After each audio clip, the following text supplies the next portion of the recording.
अब आइए एक और देखते हैं तरीका एसेक्सुअल रिप्रोडक्शन का। देख लो भाई, यहाँ पर सब में वन पेरेंट से डॉटर सेल्स बन रहे हैं, यहाँ 2 डॉटर सेल, यहाँ मेनी डॉटर सेल, यहाँ पर वन पेरेंट से वन बट डिटैच होके वन इंडिविजुअल बना रही है।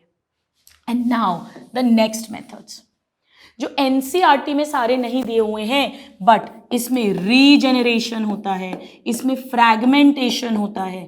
फ्रैगमेंटेशन मतलब टुकड़े, पीसेस होंगे और हर पीस से नया इंडिविजुअल बन जाएगा, जैसा पॉरीफेरा में होता है, जैसा प्लेनेरिया जो एक फ्लैट वर्म है उसमें होता है, जैसा स्पायरोगायरा जो एक एल्गी है उसमें होता है। हर पीस से नया इंडिविजुअल ग्रो करता है।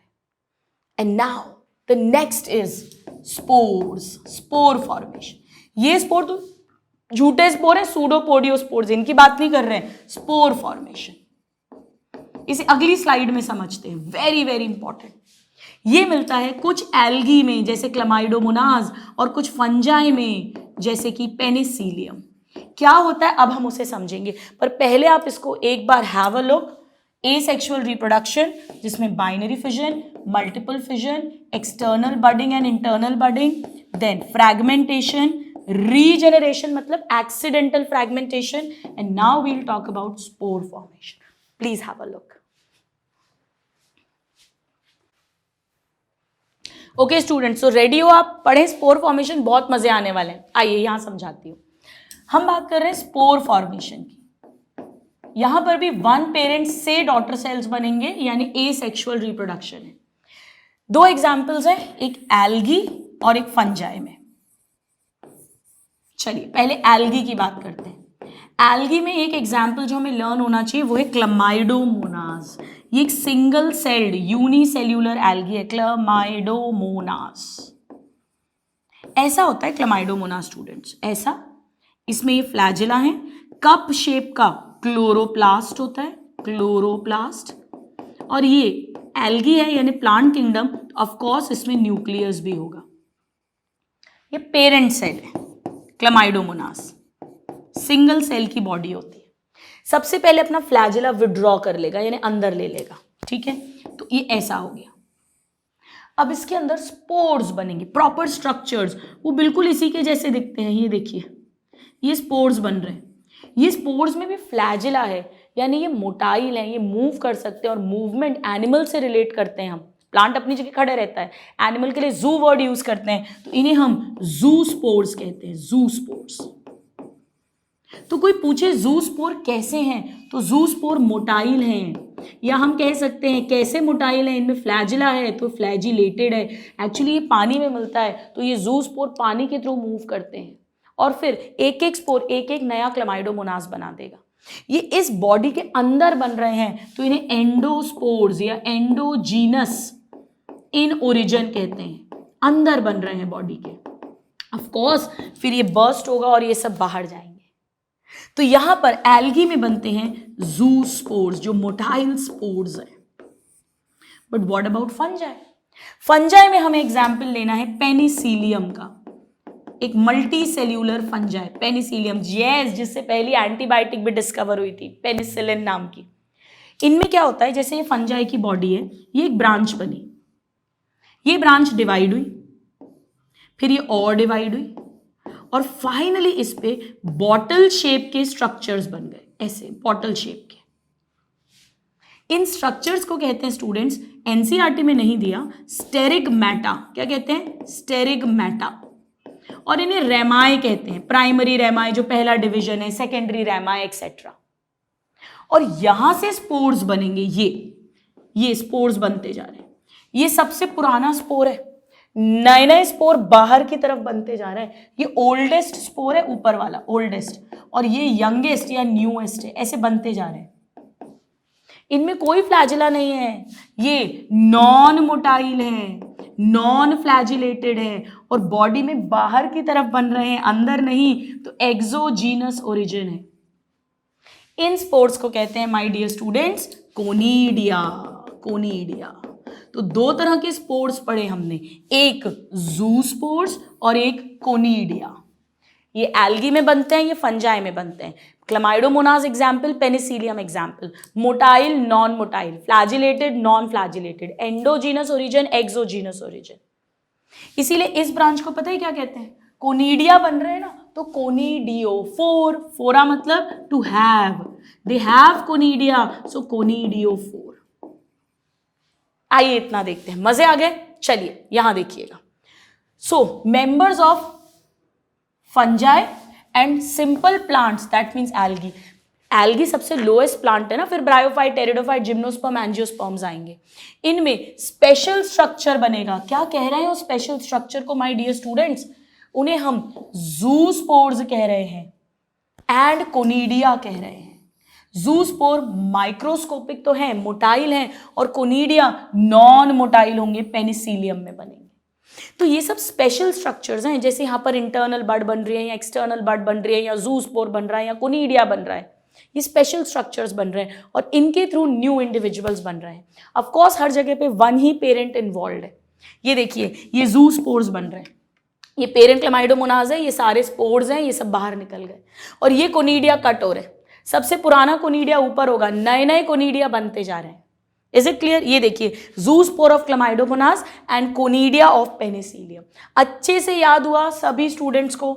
चलिए आइए अब हम नेक्स्ट देखते हैं। स्टूडेंट्स, दो और बचे हैं एसेक्सुअल रिप्रोडक्शन, इसी फ्लो चार्ट में बनाते हैं। सो सिक्स्थ हो गया है, अब now seventh, and that is vegetative propagation.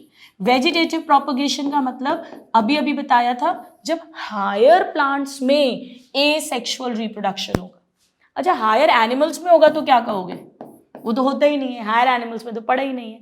तो हायर प्लांट्स में, जैसे मैंगो में, आलू में, अदरक में, बनाना में, अनियन में, गार्लिक में, इनमें जब होगा तो उसे वेजिटेटिव प्रोपोगेशन कहते हैं। ऑफ कोर्स क्लोन बनेगा, ऑफ कोर्स पेरेंट की कार्बन कॉपी। एक आम का पेड़ है, मुझे उसके आम बहुत पसंद है, मैं नहीं चाहती सेक्सुअल रिप्रोडक्शन हो, फ्लावर बने, फिर उसमें गैमीट्स बने, फिर फ्यूजन हो, उससे तो आम का स्वाद बदल जाएगा, क्योंकि मियोसिस होगा और मियोसिस से वेरिएशन आ जाएगा। मैं तो कार्बन कॉपी आम चाहती हूँ, वेजिटेटिव प्रोपोगेशन करा दीजिए अगर पॉसिबल है। That would give me a clone of my desired mango tree. आइए देखते हैं अब हम वेजिटेटिव रिप्रोडक्शन या प्रोपोगेशन के बारे में, जो बहुत इंटरेस्टिंग है। वेजिटेटिव प्रोपोगेशन का मतलब है उसके किसी पार्ट से, रूट से, स्टेम से, लीफ से, ऑफकोर्स वहां पे बड होनी चाहिए, कली, तभी वो नया पेड़ बना सकती है।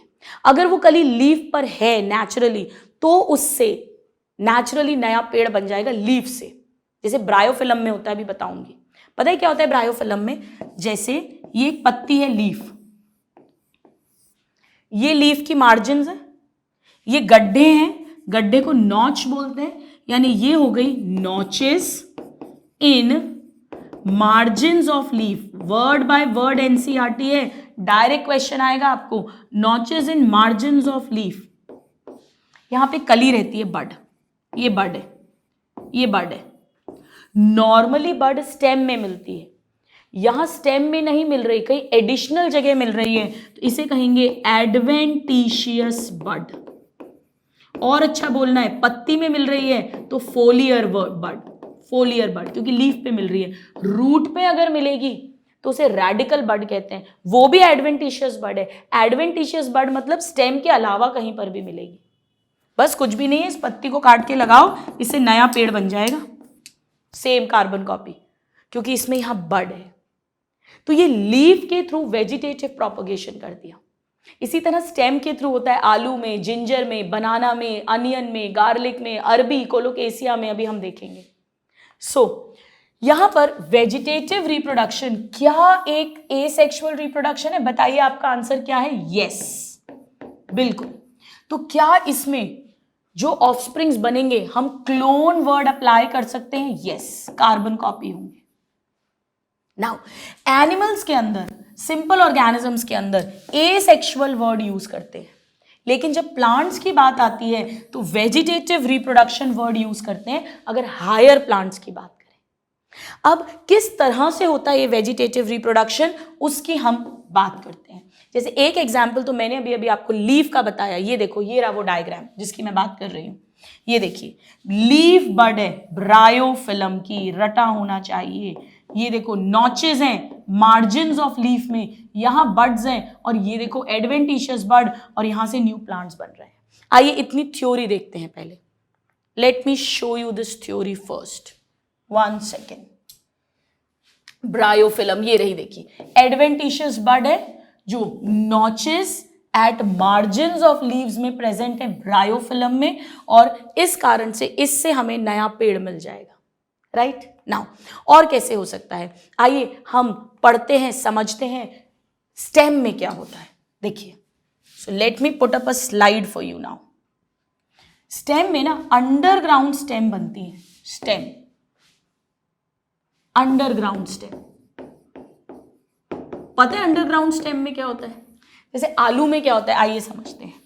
जब भी अनफेवरेबल कंडीशन आती है ना, तो पत्तियां झड़ जाती है। अब वो खाना तो बना नहीं रही, तो उन्हें जितना खाना बनाया है वो स्टेम स्टोर करती है और जमीन के नीचे चली जाती है ताकि इस प्रतिकूल परिस्थिति को झेल सके। तो मान लो ये सॉइल सरफेस है, इसके नीचे ये फूल गई क्योंकि इसमें खाना भर गया है। हमेशा अंडरग्राउंड स्टेम जो होती है ना, उसमें खाना स्टोर्ड रहता है, फूड स्टोर्ड। तभी तो हम आलू जो खाते हैं वो जमीन में से निकाल कर खाते हैं। स्टेम है तो स्टेम पे नोड्स होंगे, और नोड्स हैं तो वहां बड्स होंगी। इस तरह से आंख नहीं लग रही है, आई एक्चुअली इसे स्केली लीव्स भी प्रोटेक्ट करती हैं, आप बोल सकते हो। तो ये जो बड्स हैं ये आई ऑफ पोटैटो, आलू की आंख बनाती हैं। एक्चुअली ये क्या हैं? ये बड्स हैं। ये एडवेंटिशियस नहीं कहलाएंगी, एडवेंटिशियस तो लीव रूट पे मिलेगी, तो नॉर्मल है, स्टेम पे तो मिलती है। इस तरह की स्टेम को, अंडरग्राउंड स्टेम को ट्यूबर कहते हैं, और इसका एग्जाम्पल हो गया माय डियर स्टूडेंट्स आलू यानी पोटैटो। बट अदरक में क्या होता है? अदरक में भी यही होता है, अदरक भी अंडरग्राउंड हो जाती है, पर इस तरह से। ये देखो ब्रांच्ड है और हॉरिजॉन्टल है ऐसे, और स्टेम है तो ये नोड्स हैं, और नोड्स हैं तो नोड्स पे बड्स हैं, और बड्स हैं तो फेवरेबल कंडीशन आने पर नया पेड़ दे देंगे। इस तरह की अंडरग्राउंड स्टेम को राइजोम कहते हैं, राइजोम। इसमें अदरक आती है माय डियर स्टूडेंट्स, इसमें हल्दी आती है, इसमें बनाना आता है, ये सब इसमें आते हैं। हल्दी, टर्मरिक, ये सब आते हैं।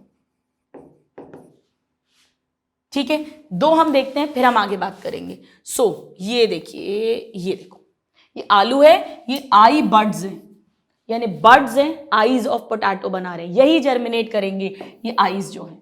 और यहां पर देखिए ये एडवेंटिशियस रूट्स भी निकलेंगी बाद में। ये बड्स हैं नोड्स पर, ये नोड्स हैं, ये नोड्स हैं, और इस पर बड्स हैं, ये जिंजर है। आइए इतना देखते हैं। सो यस, कहीं पर राइजोम बन रहा है जैसा मैंने अभी अदरक में बताया, कहीं पर ट्यूबर बन रहा है जैसा आलू में बताया। बल्ब जो है वो अनियन एंड गार्लिक में बनता है, लहसुन और प्याज में, अभी बना के बताती हूं आपको। रनर जो है ये दूब घास में बनता है, हम मॉर्फोलॉजी चैप्टर में पढ़ते हैं, आपको इतनी डिटेल अभी नहीं आएगी। साइनोडॉन ग्रास में बनते हैं। सकर जो है ये बनाना में भी बनता है, मिंट में भी बनते हैं, बनाना में राइजोम भी बनता है। तो आप तो राइजोम बनाना में याद रखिएगा जो यहां दिया हुआ है। और ऑफसेट के बारे में मैं अभी बताती हूँ। ये सब अंडरग्राउंड या सब एरियल स्टेम है, they all are capable of giving rise to new plant. इसीलिए इन्हें कहेंगे वेजिटेटिव प्रोपग्यूल, क्योंकि इनमें से नया पेड़ बनेगा। प्रोसेस है वेजिटेटिव प्रोपगेशन, बट इन्हें कहेंगे वेजिटेटिव प्रोपग्यूल। आइए देखते हैं। तो ये तो हो गया ट्यूबर, ये हो गई राइजोम। इसी तरह से एक प्लांट आता है स्टूडेंट्स जिसे हम कहते हैं अगेव। अगेव सेंचुरी प्लांट होता है।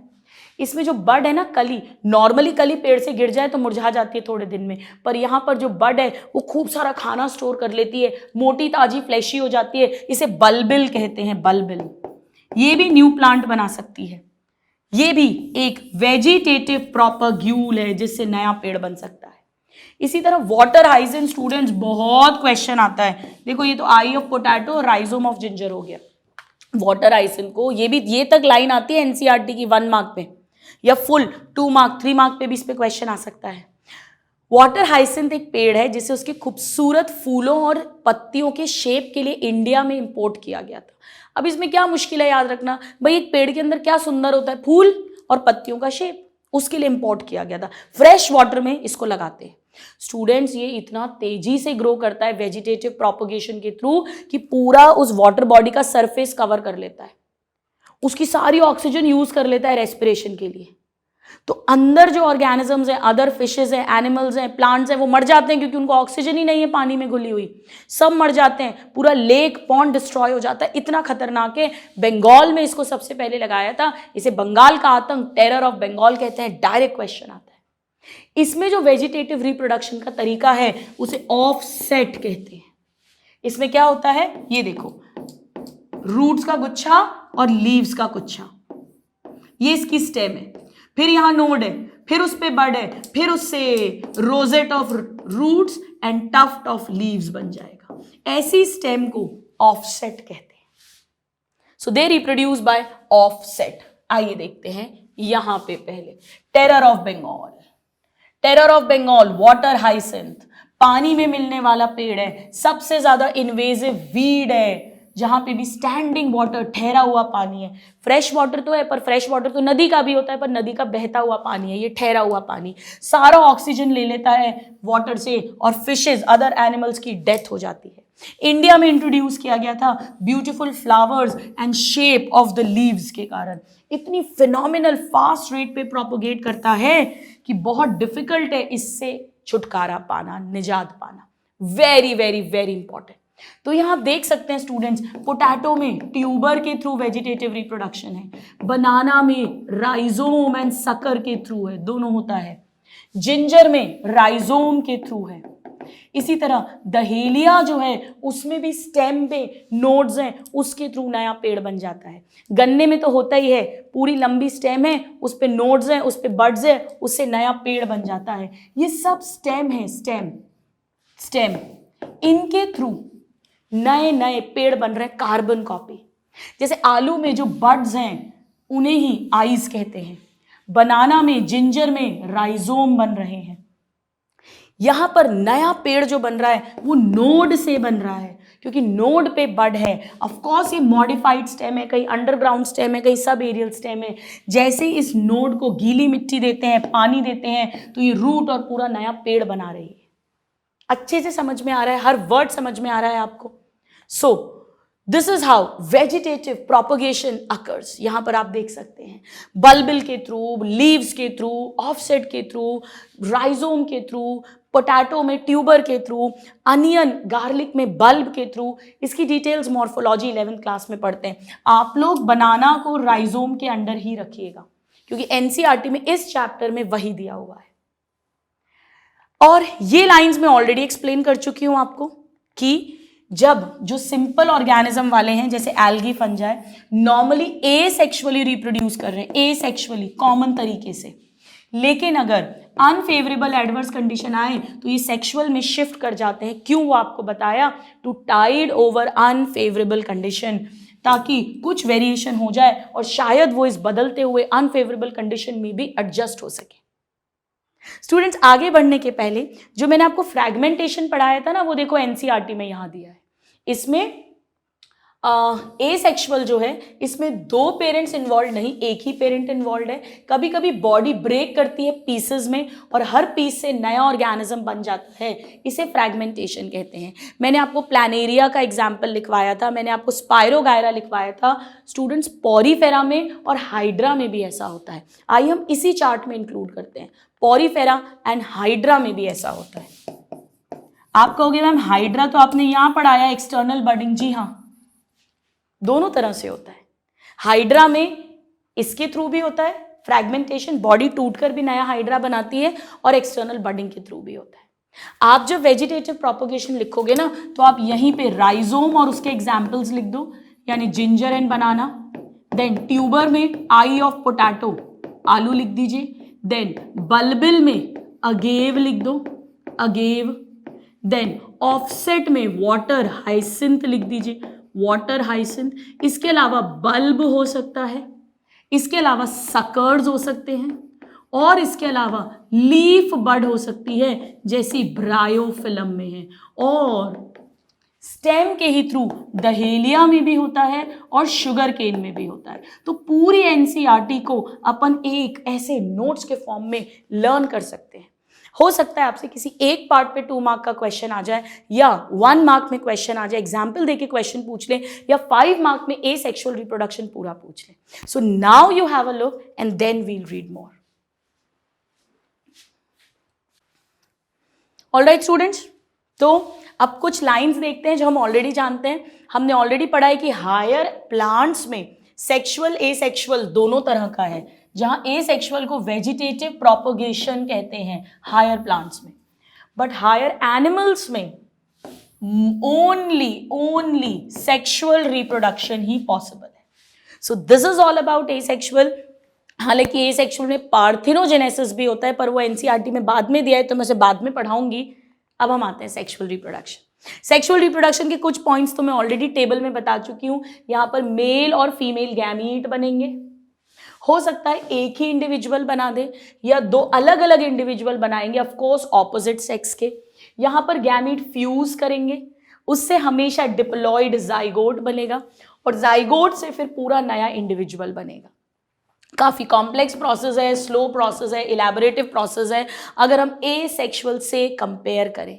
और क्योंकि यहाँ पर मेल फीमेल गैमीट जब बनते हैं, मियोसिस होता है, क्रॉसिंग ओवर होती है, वेरिएशन होते हैं, इसीलिए ना तो ये आपस में आइडेंटिकल होंगे ऑफस्प्रिंग, ना ये पेरेंट से आइडेंटिकल हैं. क्लोन वर्ड यहाँ पे यूज नहीं होगा. अब एक बड़ी इंटरेस्टिंग बात है, समझिए. प्लांट, एनिमल, फंजाई, ये 3 मेन मल्टी सेल्यूलर किंगडम्स हैं. हमारा बाहर से दिखना बहुत अलग है. एक पेड़, एक जानवर, एक फंजाई बहुत अलग दिखता है. ऑफ कोर्स हमारा इंटरनल स्ट्रक्चर भी बहुत अलग है और हमारे काम करने का तरीका, फंक्शनल फिजियोलॉजी भी डिफरेंट है. तो बोलो फिर से, हम किस किस में डिफरेंट हैं? एक्सटर्नल मॉर्फोलॉजी में, इंटरनल स्ट्रक्चर में और फिजियोलॉजी में, यानी दिखने में, अंदर से और फंक्शनिंग में. लेकिन जब हम रिप्रोडक्शन की बात करते हैं तो बेसिक इवेंट्स हम सब में सेम है. हम सब में पहले गैमीट बनेंगे, फिर गैमीट ट्रांसफर होके मिलेंगे, फिर फर्टिलाइजेशन होगा, फिर जाइगोट बनेगा, फिर एम्ब्रियो बनेगा, सब कुछ सेम है.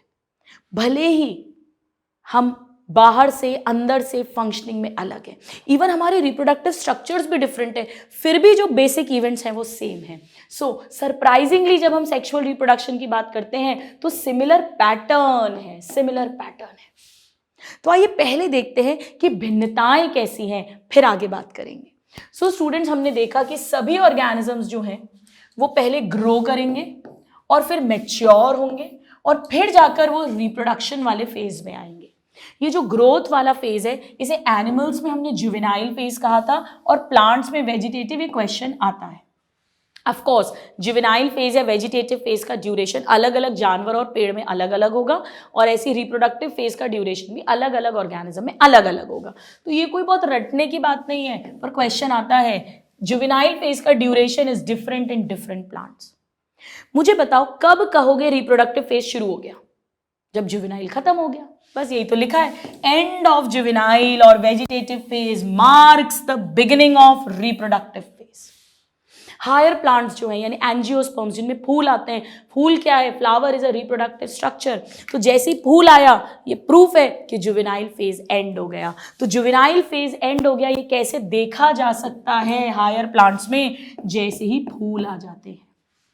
अब एक बहुत मजेदार चीज मुझे आपको पढ़ानी है, पहले समझाती हूं, फिर एनसीईआरटी तो आपको यूं ही याद हो जाएगी. देखिए स्टूडेंट्स, 2 तरह के पेड़ होते हैं. एक जिनमें एक ही बार फूल आते हैं, flower once in life time, पूरी जिंदगी में एक ही बार फूल देते हैं वो. इन्हें मोनोकार्पिक कहते हैं. Monocarpic plants.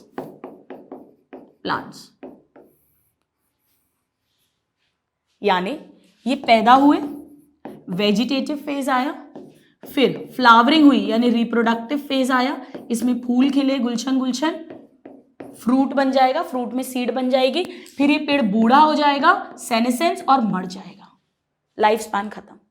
इसमें क्या क्या आएंगे? जितने भी एनुअल्स हैं जो एक सीजन में अपनी जिंदगी पूरी करते हैं, जैसे गेहूं, चावल, 4-5 महीने में वो पेड़ मर गया, दोबारा फूल उस पेड़ में नहीं आएगा. नया पेड़ लगाओगे फिर उसमें फूल आएगा. इसी तरह जितने भी बाइनियल्स हैं, बाइनियल मतलब जो 2 सीजन में अपनी साइकिल पूरी करते हैं, जैसे गाजर, मूली, इसमें भी यही होता है. एक पेड़ में एक ही बार फूल आते हैं, फिर वो मर जाता है. पर आम आम तो एक ही पेड़ सालों साल बार बार बढ़िया आम देता है, फ्रूट बन रहा है यानी फूल आ रहे हैं। अमरूद बार बार फूल देता है। इन्हें पेरिनियल्स बोलते हैं, कई साल की जिंदगी है पेरिनियल्स। तो पेरिनियल्स में क्या होता है, इसमें बार बार फूल आते हैं, यानी इन्हें पॉली बार बार मतलब पॉलीकार्पिक प्लांट्स कहते हैं। Polycarpic, they flower more than once in life time. अपनी जिंदगी में एक से ज्यादा बार फूल और फूल आएंगे तो फल देते हैं। यानी इनमें क्या होगा समझना, इनमें बर्थ हुई, बड़े हुए वेजिटेटिव, फिर पहला रिप्रोडक्शन का फेज आया, यहां पहली बार फूल आए फल आए, फिर कुछ टाइम के बाद कुछ महीनों बाद दोबारा हुआ, फिर तीसरी बार हुआ, फिर जाके पता पड़ा वो पेड़ जो है वो बूढ़ा हुआ और फिर जाके उसकी डेथ हुई। यानी यहां पर तो बहुत क्लियर कट डिस्टिंक्शन है कि ये रिप्रोडक्टिव है, इसके पहले वेजिटेटिव है, उसके बाद सेनेसेंस है। पर यहां पर माय डियर स्टूडेंट्स, इस पीरियड को क्या कहोगे, इस पीरियड को क्या कहोगे, दो फूलों के खिलने के बीच का पीरियड है। बीच का, दो स्कूल के बीच इंटर स्कूल, दो कॉलेज के बीच इंटर कॉलेज, दो फ्लावरिंग पीरियड के बीच inter flowering period. Inter flowering period सिर्फ पॉलीकार्पिक पेड़ों में ही पॉसिबल है। यहां तो एक ही बार फूल खिलेंगे। एनसीईआरटी में पूछा है कि इसे क्या मानोगे, मैच्योर फेज या जुवेनाइल फेज, यानी वेजिटेटिव फेज, इमेच्योर फेज। बताइए स्टूडेंट्स क्या सोचते हैं कि रिप्रोडक्शन के पहले हमेशा वेजिटेटिव फेज आता है, तो ये भी रिप्रोडक्शन के पहले, ये इस रिप्रोडक्शन के पहले नहीं। मैच्योर तो हो चुका है पेड़, एक बार ही फूल खिल गए, अब तो मैच्योर ही है वो, तो it is considered a part of mature phase only. यहाँ क्लियर कट डिस्टिंक्शन नहीं है, यहाँ क्लियर कट डिस्टिंक्शन है। पर आपने एक बात नोटिस की, मैंने यहाँ ऑल नहीं लिखा, मोस्ट, ज्यादातर ऐसे ही हैं, आम, अमरूद, बरगद, पीपल सब ऐसे ही हैं। पर अगर मोस्ट है तो कुछ यहां भी आएंगे, सम पेरिनियल्स। अपवाद है ये, एक्सेप्शंस है, बहुत मजेदार है, हमें दो पढ़ने आपको मजे आ जाएंगे, ए एंड बी। स्टूडेंट्स कुछ बैम्बू की स्पीशीज होती हैं, बांस की, पता है उनमें क्या होता है, जैसे आज मैंने सीड सो करी, पैदा हुआ, स्प्राउटिंग हुई, बड़ा हुआ, 50 से 100 साल लगेंगे तब जाके उसमें फूल आएगा। एक ही बार फूल आएगा, फिर वो बूढ़ा होके मर जाएगा। यानी flower once in 50 to 100 years. किसी स्पीशीज में हो सकता है 50 साल में फूल आते हो फिर बूढ़ा होके मर जाए, किसी में 99 ईयर्स में जाकर रिप्रोडक्टिव फेज आया, तब तक वेजिटेटिव फेज ही चल रहा है, फिर फूल आए, बूढ़ा हुआ, मर गया। इसी तरह एक पेड़ होता है नील कुरंजी, बोलो मेरे साथ, क्या नाम है, नील कुरंजी, नीले नीले फूल है। इसका एक और नाम है, ट्रिक से याद कराती हूं। एक लड़की है कुंती, मैं कह रही हूं कुंती आना, क्या बोला, कुंती आना, और अकेले मत आना, स्ट्रॉबेरी लाना।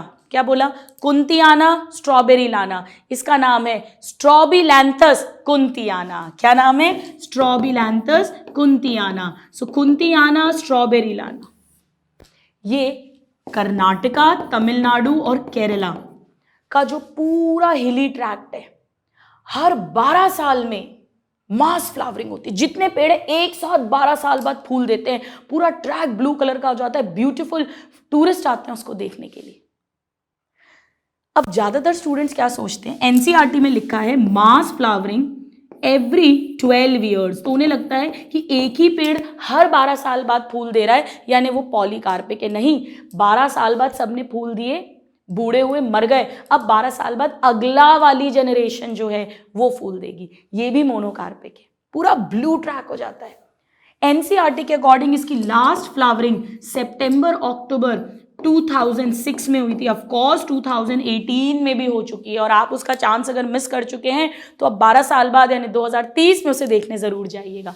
आइए अब हम एनसीईआरटी को पढ़ते हैं। इसको पढ़े बिना ना एनसीईआरटी समझ ही नहीं आएगी। देखिए कुछ पेड़ों में यानी पॉलीकार्पिक में जहां पे फ्लावरिंग एक से ज्यादा बार होती है, वहां पर इंटर फ्लावरिंग पीरियड को क्या कहोगे, मैच्योर, क्योंकि मैच्योर तो एक बार पेड़ हो चुका है। आइए देखते हैं। ये देखिएगा, बाइनियल्स एंड एनुअल्स, इनमें क्लियर कट डिफरेंस है, क्लियर कट। एक बार वेजिटेटिव फेज आया, एक बार रिप्रोडक्टिव फेज आया, एक बार फूल आए, फल बनेंगे, पेड़ बूढ़ा होगा, मर जाएगा। लेकिन कुछ पेरिनियल स्पीशीज हैं जहां पर बहुत डिफिकल्ट है इन फेजेस को क्लासिफाई करना। जैसे कि बैम्बू स्पीशीज में एक अनयूजुअल फ्लावरिंग पैटर्न है, ये हर 50 से 100 साल बाद फ्लावरिंग करेगा, बहुत सारे फ्रूट्स आएंगे, फ्लावर से फ्रूट बनेगा और फिर वो बूढ़ा होकर मर जाएगा। इसी तरह स्ट्रॉबिलैंथस कुंथियाना मास फ्लावरिंग होती है 12 साल में, नील कुरंजी कहते हैं, लास्ट सितंबर अक्टूबर 2006 में हुई है मास फ्लावरिंग। ये तक रटा होना चाहिए माय डियर स्टूडेंट्स, 1 मार्क में क्वेश्चन आता है, बहुत इजी है। कर्नाटका, तमिलनाडु और केरला का पूरा हिली ट्रैक्ट बहुत सारे टूरिस्ट को अट्रैक्ट करता है। Is it very very clear? चलिए, तो एक बार इस चार्ट को अच्छे से देखो, दिमाग में सेट करो, फिर हम एनिमल्स में बात करेंगे क्या होता है सेक्सुअल रिप्रोडक्शन में, जुवेनाइल एंड रिप्रोडक्टिव फेज में। ऑलराइट स्टूडेंट्स, आ रहे हैं मजे? चलिए आइए अब एनिमल्स में देखते हैं क्या होता है। बहुत इजी है, एनिमल्स में भी क्या होगा, पहले जुवेनाइल फेज होगा। जुवेनाइल फेज में क्या होता है, जब हम ग्रो कर रहे हैं तो मॉर्फोलॉजिकल यानी हमारी शक्ल में चेंजेस आते हैं, प्यूबर्टी आती है, दाढ़ी मूंछ आना, ब्रेस्ट का डेवलपमेंट होना, फंक्शनल चेंजेस आते हैं, मेंस्ट्रुअल साइकिल वगैरह स्टार्ट होगी, फिर जाकर एक्टिव फेज आएगा, एक्टिव रिप्रोडक्टिव फेज। जैसे जुवेनाइल फेज, वेजिटेटिव फेज का अलग अलग ऑर्गेनिज्म में अलग अलग ड्यूरेशन है, ऐसे रिप्रोडक्टिव फेज का भी अलग अलग ड्यूरेशन होगा अलग अलग ऑर्गेनिज्म के अंदर। ह्यूमन बीइंग्स में क्या इंडिकेट करेगा कि रिप्रोडक्टिव मैच्योरिटी हो गई है? मेल्स में स्पर्म फॉर्मेशन स्टार्ट हो जाएगा, फीमेल में मेंस्ट्रुअल साइकिल्स आ जाएंगी।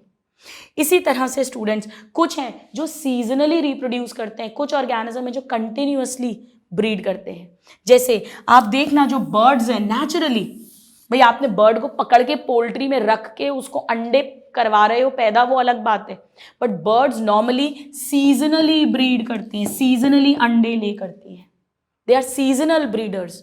हाँ, अगर बंदी बना लिया, ये देखो captivity, then they can be made to lay eggs throughout the year. इसका ये मतलब नहीं है कि वो कंटिन्यूअस ब्रीडर बन गई है, ये कमर्शियली शोषण कर रहे हो, एक्सप्लॉयटेशन कर रहे हो इंसान को अंडे देने के लिए, ह्यूमन वेलफेयर के लिए। इसी तरह अगर हम बात करें मैमल्स में, ये तो बर्ड्स हो गए, मैमल्स में तो जो प्लेसेंटल मैमल्स हैं, जिसमें जो प्राइमेट्स हैं, बेसिकली प्राइमेट्स जैसे मंकी, एप्स एंड ह्यूमन, हमारे में मेंस्ट्रुअल साइकिल होती है हर महीने, और जो नॉन प्राइमेट मैमल्स हैं उनमें भी प्लेसेंटा है, वो भी मैमल्स हैं, बट नॉन प्राइमेट जैसे गाय, कुत्ता, बिल्ली, इन सब में ईस्ट्रस साइकिल होती है। ह्यूमन रिप्रोडक्शन में हम पढ़ते हैं तो प्राइमेट्स में मेंस्ट्रुअल साइकिल है, मंकी, एप्स एंड ह्यूमन, और नॉन प्राइमेट मैमल्स जो हैं जैसे cow, sheep, rat, deer, dog, tiger, इनमें ईस्ट्रस साइकिल है। ऐसे चेंजेस आते हैं हमारे बॉडी में रिप्रोडक्टिव फेज में। स्टूडेंट्स अच्छे से आना चाहिए, दोनों ही मैमल्स हैं, प्लीज डोंट गेट कंफ्यूज, एक प्राइमेट मैमल्स हैं और एक नॉन प्राइमेट मैमल्स हैं। इसी तरह जो नेचुरली रहते हैं वो जनरली, अब वो डिपेंड करता है, कई सीजनल ब्रीडर्स हैं और जो पूरे साल रिप्रोड्यूस कर सकते हैं, एक्टिव रह सकते हैं through out the reproductive life, वो कंटिन्यूअस ब्रीडर्स हैं। जैसे बर्ड सीजनल ब्रीडर है, पकड़ के कैप्टिविटी में आप उसको, you can made them lay eggs all through the year, but they are seasonal breeders. Now ये तो रिप्रोडक्शन की बात हुई। अब इसके बाद बुढ़ापा आएगा। बुढ़ापा मतलब senescence. What do we mean by growing old? भाई रिप्रोडक्शन फेज कब आया था? जब एंड ऑफ जुवेनाइल फेज हुआ था। तो सेनेसेंस ओल्ड एज कब आएगी? जब एंड ऑफ रिप्रोडक्टिव फेज होगा, तो सेनेसेंस या ओल्ड एज आएगा। क्या होता है इस समय? इस समय बॉडी के सारे मेटाबॉलिक प्रोसेसेस स्लो डाउन होते हैं, एक कॉन्कॉमिटेंट मतलब परमानेंट चेंजेस आने लग जाते हैं, और ओल्ड एज के बाद अल्टीमेटली डेथ हो जाती है। स्टूडेंट, चाहे पेड़ हो चाहे जानवर हो, आपको क्या लगता है क्या रीजन है, क्या कॉज है जिसके कारण हमारे बॉडी में ये चेंजेस हो रहे हैं? Of course it is the hormones, जो इन 3 फेजेस के बीच में, यानी juvenile phase, reproductive phase and senescence phase. Of course extremes पर जन्म और मरण यानी जीवन और मृत्यु, बर्थ और डेथ है, उसमें रिस्पॉन्सिबल है, and certain environmental factors also, जो इनके रिप्रोडक्शन को, बिहेवियर को, सबको कंट्रोल कर रहे हैं। सो स्टूडेंट्स, आज हम इतना ही पढ़ेंगे। यहां पर आज हमने समझा कि रिप्रोडक्शन का प्रोसेस क्या है, biological process by which we give birth to offsprings of similar kind. It is the process which is responsible for continuation of species generation after generation. Lifespan क्या होता है? birth to natural death का time period. Lifespan of important organisms को हमने learn किया बहुत interesting way में. Asexual sexual reproduction के बीच में difference बहुत important है. Types of asexual reproduction में हमने binary fission, multiple fission, fragmentation, budding external internal and spore formation, algae में, zoospore, fungi में, conidia and vegetative propagation in higher plants को understand किया. फिर हमने समझा कि सेक्सुअल रिप्रोडक्शन जो है उसमें पहले जुवेनाइल या वेजिटेटिव फेज आता है और उस फेज में मोनोकार्पिक पॉलीकार्पिक प्लांट्स में क्या होता है समझा, एनिमल्स में continuous breeders, seasonal breeders, birds में सीजनल कंटिन्यूअस ब्रीडिंग कैसे करवाते हैं वो समझा. हमने समझा कि primate mammals, non primate mammals में कौन सी साइकिल्स होती हैं. हमने समझा ओल्ड एज का एक्चुअली मतलब क्या है, slowing down of metabolic activities, end of reproductive phase which ultimately leads to death. हमने समझा ये सब तीनों फेजेस के बीच ट्रांजिशन के लिए hormone and certain environmental factors responsible है. और हमने बात की थी कि सेक्सुअल रिप्रोडक्शन प्लांट्स में, एनिमल्स में और फंजाई में भले ही एक्सटर्नल मॉर्फोलॉजी डिफरेंट है, भले ही इंटरनल स्ट्रक्चर डिफरेंट है, भले ही फिजियोलॉजी डिफरेंट है, बट फिर भी बेसिक इवेंट्स सेम होंगे. वो क्या बेसिक इवेंट्स हैं, कैसे सेम है, उस सब को हम पढ़ेंगे नेक्स्ट क्लास में जब हम इस चैप्टर को कंप्लीट भी करेंगे. So I will see you all in the next class. Till then a very happy learning and have a good day. God bless you all. Thank you.